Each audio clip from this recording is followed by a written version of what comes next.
అందరికీ నమస్కారం అండి. Welcome back to my channel. నేను ఇప్పుడు క్యారెట్ హల్వా చేస్తున్నాను. దానికి కావాల్సిన పదార్థాలు క్యారెట్, జీడిపప్పు, బాదం పప్పు, ఎండు ద్రాక్ష, యాలక పొడి. మొదట మనము బాణలు పెట్టుకున్నాం కదా, నెయ్యిలో నెయ్యి వేసుకోవాలండి. నెయ్యి వేసుకొని ఆ నెయ్యిలో జీడిపప్పు, బాదం పప్పు, ఎండు ద్రాక్ష ఇవన్నీ డ్రై ఫ్రూట్స్ అన్నీ వేయించుకోవాలి. డ్రై ఫ్రూట్స్ కూడా పిల్లలకి చాలా మంచిదండి. విటమిన్స్ ఉంటాయి కదా, దానివల్ల డ్రై ఫ్రూట్స్ కూడా చాలా మంచిది. మనము రోజు ఒకే రకంగా పెడితే పిల్లలు తినరండి. రోజుకో రకం ఏదో ఒకటి చేసి పెడితేనే తింటారు పిల్లలు. మామూలుగా ఫుడ్లో కూడా నెలల పిల్లలకు కూడా క్యారెట్ జ్యూస్ లాగా కూడా చేసి పెట్టచ్చండి. మళ్ళీ చిన్న పేస్ట్ లాగా కూడా చేసి పిల్లలకి పెట్టచ్చు. చాలా మంచిది క్యారెట్. క్యారెట్ తింటే చాలా మంచిది. పిల్లలకు కానీ పెద్దలకు కానీ ఎవరికైనా కూడా చాలా మంచిది.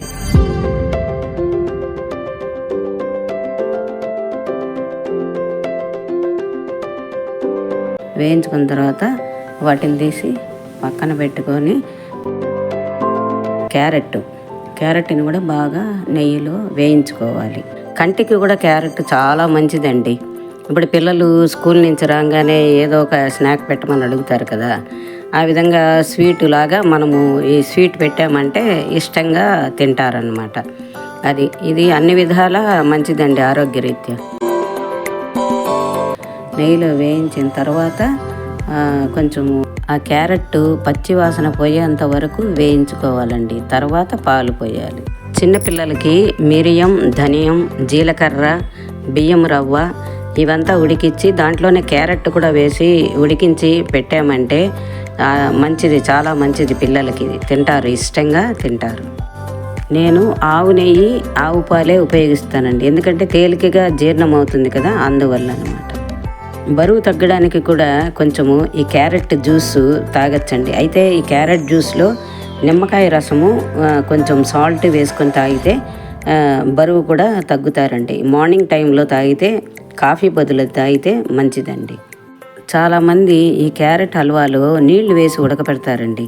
కానీ నేను మాత్రం పాలు వేసి ఉడకపెడతాను. ఎందుకంటే దాంట్లో కాల్షియం, ప్రోటీన్ ఉంది. క్యారెట్లో ఏంటంటే విటమిన్ ఏ ఉందండి. అందువల్ల నేను ఇలాగా పాలల్లో ఉడకబెట్టి చేస్తాను. ఆరోగ్యరీత్యా చాలా మంచిది. పాలు పోయాలి. ముందుగా పాలు పోసామంటే బాగోదండి.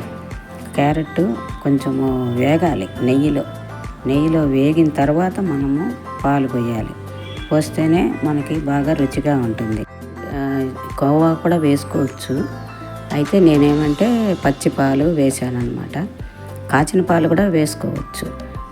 ఆ విధంగా ఆ పాలు అదంతా దగ్గరకు వచ్చేస్తుంది. కొంతమంది పిల్లలు పాలు ఎక్కువగా తాగమంటే తాగరండి. పాలు, పెరుగు కూడా పెద్దగా ఇష్టపడరు చాలామంది. అటువంటి వాళ్ళ కోసము ఇలాగ క్యారెట్లో గనక మనం పాలు పోసి చేసామంటే హెల్త్కి మంచిది, పిల్లలకి కూడా మనం పెట్టినట్టు అవుతుంది. ఈ క్యారెట్, పాలు అన్నీ దగ్గరకు వచ్చిన తర్వాత అప్పుడు మనము చక్కెర వేసుకోవాలి. చక్కెర వేసుకొని బాగా కలపాలి.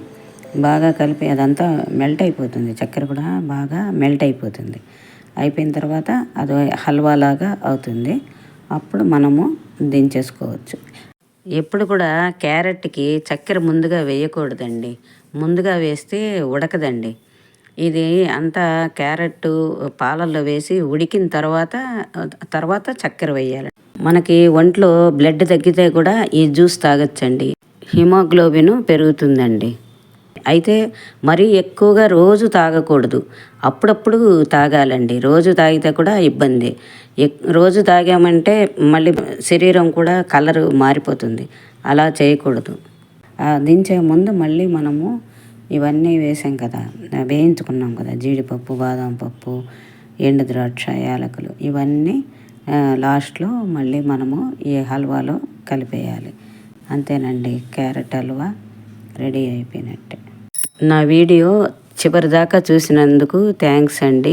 సబ్స్క్రైబ్ చేసుకోవటం మర్చిపోకండి.